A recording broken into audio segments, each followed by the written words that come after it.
those groups that scream hate at people do it with hate in their face, hate in their eyes. You see, another great irony is that these groups, I'm not talking people in general, I'm talking these particular groups, what I call hate groups, and they are hate groups because their modus operandi is to get people like me hated by the public, thus they're hate groups. But what they're doing is pointing at me and saying racist. And I'm saying race is a hoax. Race is an illusion. Race is just an experience. And in the greater scheme of things, an absolute irrelevance. But those that are screaming that are obsessed with race. They completely self-identify with it. It totally consumes them. And once you see self-identify yourself with being a race, suddenly other races are there to be in conflict with you. It's all an illusion. And it's extraordinary that someone who has the philosophy that I have can be painted by these tiny hate groups in the way that I am. But this is what happens, you see. Again, we come back to the postage stamp consensus. We come back to giving your mind away. They go to venues and they say, this guy's going to say it's the Jews. He's going to deny the Holocaust. I never have. And when people have said to these groups, show where he's ever done that. Silence. And the other thing they won't do is debate with me. I've asked them. I said, I'll take you all on in a debate. All you against little me, and we'll have a chat, we'll have a debate. No, they won't go there. Why? Because throwing mud and running is the way it's done, always has been done by groups like this. But what happens is they go to the venues, and the venues, they start to virtue signal. Well, part of it is virtue signaling, and part of it is fear of also being called racist by having me use their venue. And they pull. Not all of them, no, but they pull. And do you know, not only don't the venues come to me and say, actually, they're saying you're saying this. Are you going to say that? And the answer would be, no, they don't. Not only that, they don't even tell you. We had this is the crazy world we're going into, Brian. Is this political correctness? Yeah, political correctness and fear. People are frozen in fear of saying the wrong thing. It's destroying human discourse, thus destroying the interaction and sharing of information. It's being done on purpose. We had a launch for the book at Old Trafford, Manchester United's ground. And the reason we went there, supposed to be a couple of weeks ago, 3 weeks ago, was because the Lowry Hotel in Manchester had pulled the event where it was first on the very basis of what I've just said. We read about the fact that it had been cancelled in the media. And that's the other thing, the media play an extraordinarily important part in this. I'm looking on the internet when the Lowry Hotel in Manchester pulled that book launch. I'm seeing a headline in various newspapers on websites, including the Manchester Evening News, Coventry Telegraph, ITV television. Hate preacher David Icke's event cancelled by hotel. They had taken a press release from the hate groups, completely lying about me and my views, and repeated it. And I contacted them, and I said, before I call my lawyer, will you just send me all the evidence you have that the headline's true? Gone in minutes. 2-3 minutes, gone. Taking it down, because they have no evidence. It's repeating. But you see, even journalists are terrified of saying what they should be saying as journalists, which is, hold on a minute. What do you mean you want to stop this man having a public platform? Well, whatever happened to freedom of speech? He doesn't agree with what you're saying, but he's not trying to stop you speaking. He would never try to get a venue to stop you speaking because he believes in freedom of speech and free discourse. Why are you trying to stop him? What's your agenda? No. They just take their press release and repeat it. And what happened with Manchester United, it was bizarre, is they started trying to get Manchester United to pull. And I don't think they would have managed it, because Manchester United said to us when we booked it, and they knew about the background, they said, "Oh no, we're too big. We don't bow to that pressure now. We're too big." When it was, yeah, okay. And I don't think at that point it would have done. On the morning, it was a Friday, recently. On the morning after the previous day, my son Jamie and the team that's been working on it, we're communicating with Manchester United staff, and all the preparations going ahead. On the morning, the local MP, a Labour MP called Kate Green, starts on social media, because she's approached by these hate groups. And she says, yes, I'm not having this, basically. I'm going to call Manchester United. And she calls Manchester United, and they pull it. And another group involved was Kick It Out, which is an anti-racist group within football. But this is the point.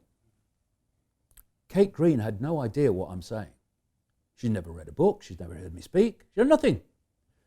The hate groups say, I'm going to say this, and I believe this, all of it is nonsense.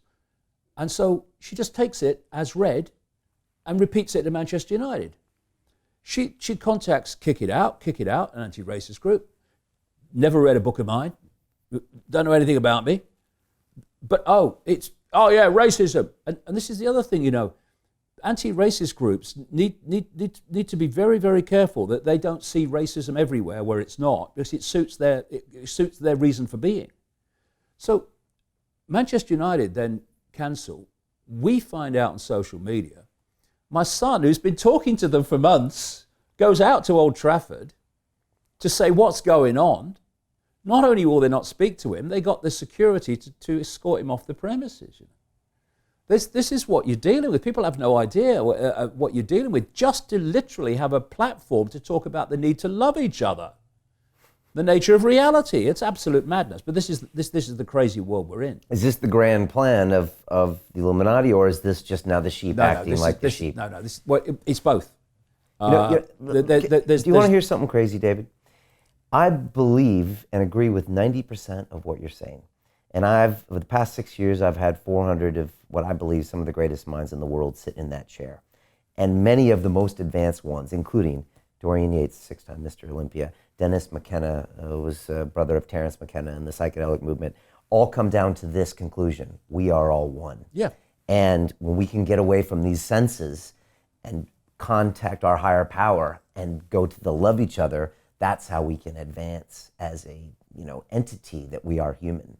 The only part I'm not yet connected with your reality is that I think that the enemy is in ourselves, and it's not necessarily external that's making us do this. But once you get past your headlines, which are, you're in the hate groups, or, for me, the shape-shifting reptilians, what's underneath, you are very London real, David. You are very much congruent in the things that I believe. And it is about love, I believe, and about empowerment is what you're talking about. Yeah, it's about remembering what we've been manipulated to forget, and this is the point that I would make in that area, Brian, that you say you're not going with yet.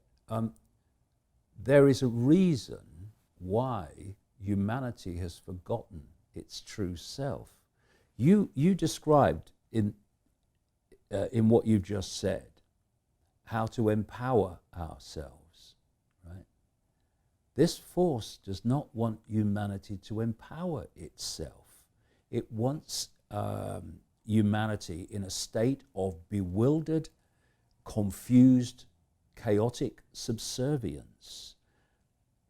This is why the true nature of reality is so systematically suppressed, because once we remember, it's over. It's over. Therefore, the force which wants to enslave us for its own purposes has to keep us in ignorance of true self, because without that, it's got no power over us.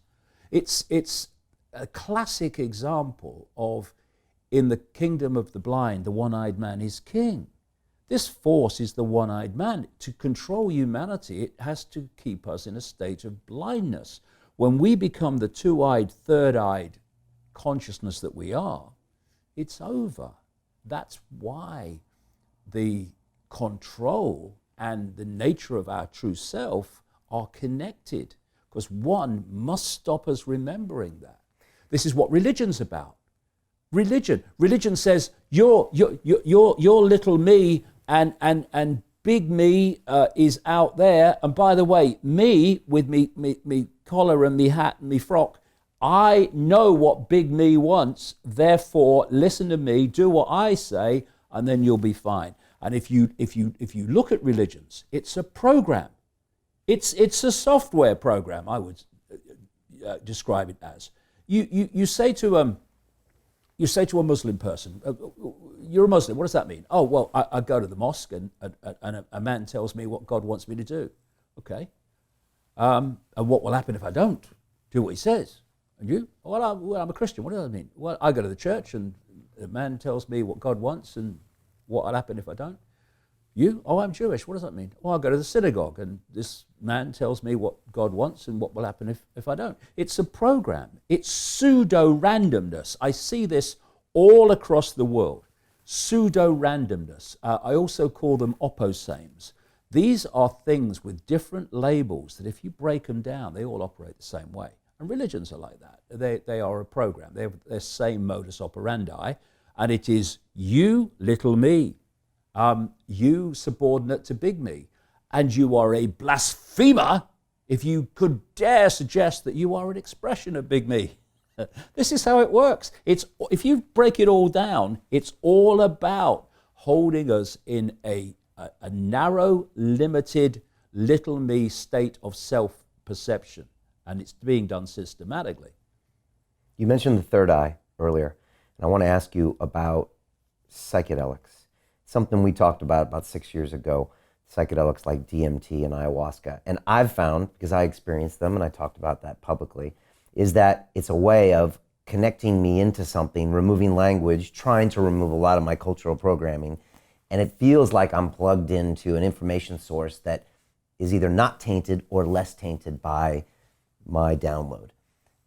Do you have any opinions or experiences with psychedelics, and do you disagree or agree with me? Well, I've done psychedelics once. Again, very synchronistically. I've reached the point, I'd written a book called Alice in Wonderland, the World Trade Center Disaster, which came out in 2002. I say demolishing the official story of 9/11. And as I was completing that, I said to people I knew, you know, if I'm going to go further into this and understand more, I've got to get out there and I've got to see this world from another level, not in some dream, you know, was that real or wasn't it, but where I can consciously experience it. Very short time afterwards, I got invited to go to the rainforest of Brazil near Manaus and speak and be with a group that was going to take ayahuasca, this rainforest plant. And I went, and I could have taken it 4 times, took it twice, and I've never done it before or since again. I've never felt the need, but the experience I had was absolutely transformative. And it basically was the key to opening up the reality that I've gone into in so many ways. Because I took it on the first night, and I had a 2-hour experience that was extraordinary. So a lot of paranormal things going on, like lights, strip lights coming on, with no one touching the light, you know. And I did that on my own with one other person who just oversaw it. But the second night, got a bigger dose, and tasted like licorice. And let me say, you know, some people have bad experiences on this stuff. I had an incredible experience. On the second night, this voice, as loud as mine is now, took a female form, started to describe to me the illusory nature of reality.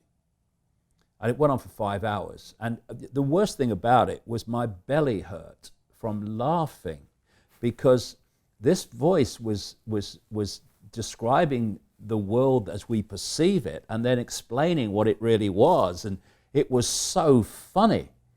But the thing is that when the voice started out and came out of nowhere, it said, we're going to take you to where you come from and to where you will return, so you better understand where you are. What? And then it said, and just repeated it about 3 or 4 times, all you really need to know is infinite love is the only truth. Everything else is illusion. And then it went through explaining the illusory nature of reality, how there was no physical. I mean, there was one line, I had instant recall of it afterwards, wrote it all down. One question that this voice said was, why do you fly in an aeroplane from A to B when you are A and you are B and everything in between? And it went on like this for hours. And what I did, I came back and I started looking at science and quantum physics, and I realized that if you put the dots together, they've already realized it's an illusion. And because it's energy, information, consciousness, and not solid, physical, this reality, it means that things like shape-shifting become explainable. Because when I talk about these hybrid bloodlines, they're actually hybrid information fields. And when I'm looking at you now, I am decoding your waveform field, and you, as I'm seeing, in the form that I'm seeing, exist here, right? Now, if you were a hybrid, one of these bloodlines, you could shift that other part of the hybrid field, so that becomes the dominant one. Now, as the observer, I'm decoding that one. So here, you would be something that's not human. To my experience, you have physically, solidity, solidity, moved from one body to another. But no, the only place the shift goes on physically, illusory physically, is in the decoding processes of the observer. And you know, one of the things that they've talked about for years, some scientists have, but now is becoming more and more accepted, is that this world, as we perceive it, only exists when we look at it, when it's observed. Because what they've found is, interestingly, that when something is observed, then you have the waveform collapse into a particle form. Now, I would go one step further and say it's not, this world doesn't exist as we see it when it's observed, but when it's decoded. And the act of observation, the act of focus triggers that decoding, that world. So this world as we perceive it literally only exists in the form that we perceive it when we decode it. And so you get, it's one of the things I talk about in the book. There was a book came out in the 1990s called The Holographic Universe, written by a guy called Michael Tolbert. Very interesting book. What he'd done, he went to mainstream scientists who were convinced that this world was holographic. And we hear a lot about this now. I was writing about it a long time ago, a lot about this, the world's holographic. But so we live in a holographic universe. No, we don't. We live in a waveform information universe.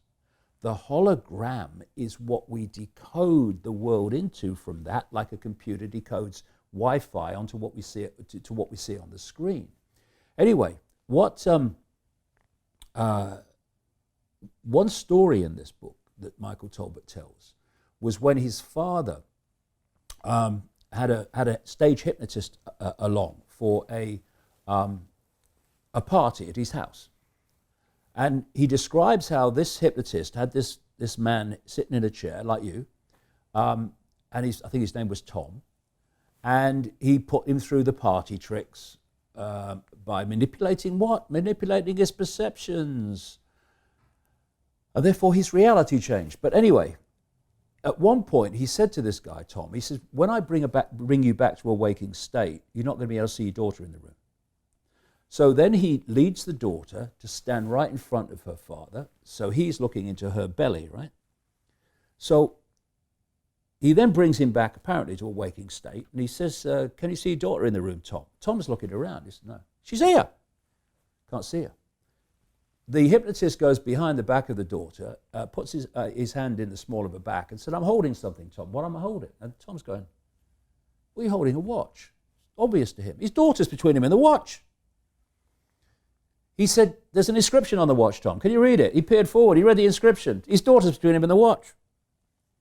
You say that to a mainstream scientist. Load of rubbish. You know, a Richard Dawkins or whatever. Load of rubbish, load of rubbish.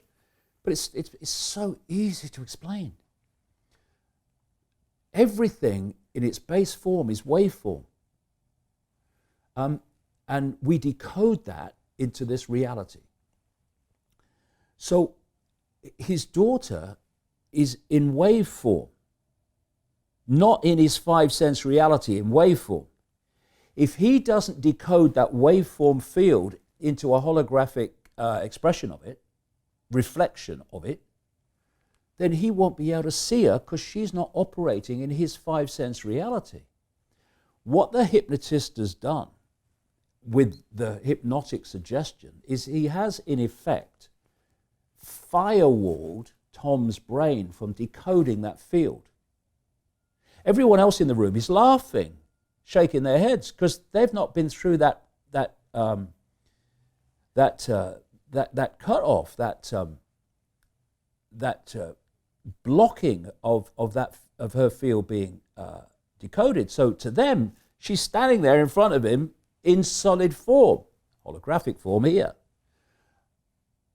But he hasn't decoded that into holographic form. So in his five-sense holographic reality, she doesn't exist. And if she doesn't exist, he can see what's behind her. And this is, you see, when you get to looking at the world like this, and then you think that all the institutions that run the world and dictate human perception, education, academia, politics, journalism, on it goes.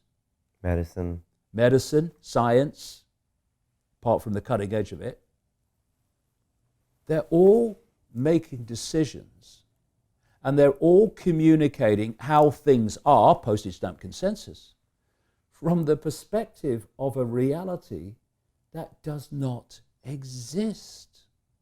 This is why mainstream scientists like Professor Richard Dawkins, the kind of anti-alternative anything professor at Oxford University, that's why he waves away any alternative explanation of reality. That's impossible. Yes, Richard, mate, it's impossible if the world is solid. It ain't. It ain't. But because he's bought the illusion, and most of science has bought the illusion, then things become impossible. I remember the British government medical advisor, I think her name was Dame Sally Davis or something like that. I think she still is. She came out and said homeopathy was a nonsense, fakery basically, because she has no idea about reality. Like I say, the base form of everything in this reality is waveform information. And what they say about homeopathy is it's impossible to work because the potions are diluted until there's none of the original substance left. And because five senses say, can I see it, hear it, touch it, taste it, exactly, it exists or it doesn't exist, the substance is everything. The substance you can see, physical. There's an organization in Germany called the Aerospace Institute in Stuttgart, Germany, which has developed a way of photographing information in water. Fascinating. You can see videos of it on the internet. And what they did was they got this big tank of water and they put a flower in it and then took the flower out and then photographed the droplets of water. And they found information from the flower in every droplet. And one of the things about holographic reality is every part of a hologram is a smaller version of the whole, so it's going to be in every droplet. And then they got people from the local community to come up, and they got another tank of water, and they got little dishes with their names on. And they got each of the people to take 4 droplets from the tank and put it in a dish with their name on. And then they photographed the droplets. What they found was that each 4 droplets were different from the other 4 droplets of everyone else, but the 4 droplets from each person were virtually identical. In other words, just taking a droplet of water and putting it in the dish had impregnated that person's energetic influence upon the water in terms of frequency, vibration, information. So what homeopathy is, when they dilute the substance until there's none of the substance left, what is left in the water is the waveform information of the substance, just like the waveform information of the flower was in the water droplets in the tank after the flower had been taken out. And it's the waveform of that substance which interacts with the waveform field of the body, and if it's done properly, can balance it out and bring about what we call harmony, the opposite of dis-ease, the opposite of illness. But because you see this chief medical officer who is making decisions about what people should have and vaccines and all this stuff, is absolutely clueless about the nature of reality itself, and thus waves away homeopathy on the basis of she doesn't understand how it operates, and therefore how it can work. And you find this with mainstream science everywhere. If they can't explain it, it can't be happening. Right. But when you look at complementary ways of treating the body, they're invariably waveform level treaters.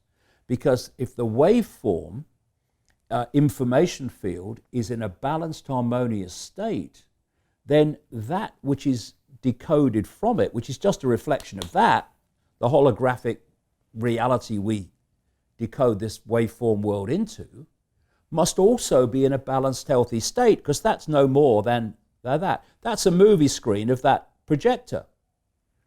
And so people say about modern medicine and mainstream medicine, they never treat the cause, they always treat the symptom. But how can they treat the cause when the cause is in the waveform level of the body and they don't even accept that exists? All they're left with is treating the symptom, which is the projection of an imbalance in the waveform level in the holographic decoded version of reality. And so what humanity has been manipulated to do is look at the world, see how it would like to change it, but running around just the same as standing on the stage in a movie theater and screaming at the screen, demanding that it changes. This is waving your banner in a protest. Screaming at the screen, demanding the movie changes. Never going to change. It's hit the screen, it's a done deal. If you want to change the movie, you've got to change where the movie's coming from. Then you can change the movie. So what people have been manipulated into is even trying to change what they would like to change